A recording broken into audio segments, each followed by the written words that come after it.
மாண்பு அமைச்சர் சொல்லட்டும், நீங்க பதில் சொல்லுங்க. நீங்க கேள்வி கேளுங்க, பதில் சொல்லுங்க, விளக்க அவர் அளிப்பார்கள். மாண்புமிகு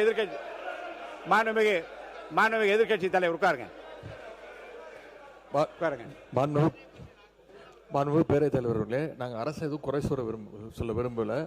உங்களுடைய அரசுடைய கவனத்திற்கு கொண்டு வர்றோம். அதற்கு பிறகு நீங்க பதில் சொல்லுங்க. என்ன சொல்றேன், நாங்க கவனத்துக்கே கொண்டு வராம நீங்களே எல்லாத்துக்கும் பதில் சொல்லுங்க. நான் எதுக்கு சட்டமன்றத்துக்கு வரணும்?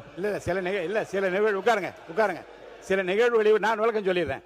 சில நிகழ்வுகளில் அரசே தங்களுக்கு தெரிந்திருக்கிற தகவல்களை முன்கூட்டியே உங்கள் அனைவருக்கும் மக்களுக்கும் தெரிவிக்கிற விதத்தில் என்ன தவறு இருக்கிறது? அதுக்குரிய இருங்க சார். அதே பொருள் இல்லை. இருங்க, தயவுசெய்து எல்லாரும் குறுக்க பேசின கஸ்டமர் உட்காருங்க. மாண்பு உட்காருங்க.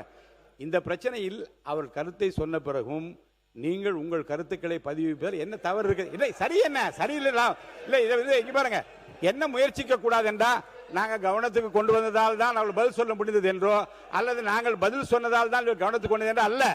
மக்கள் பிரச்சனையில் அனைவரும் ஒற்றுமையாக இருக்கிறோம். உரத்த குரலில் நாங்கள் பேச விரும்புகிறோம் என்பதை பதிவு செய்ய வேண்டும், அவ்வளவுதானே. அவர் சொன்ன பிறகு நான் பேச அனுமதிக்கிறேன். ஒவ்வொரு கட்சிக்கும் அந்த அனுமதி தான். நீங்க எல்லாம் பேசுங்க, ஒன்றும் தவறு இல்லை. அவர் கருத்தை சொல்லி முடிக்கட்டும்.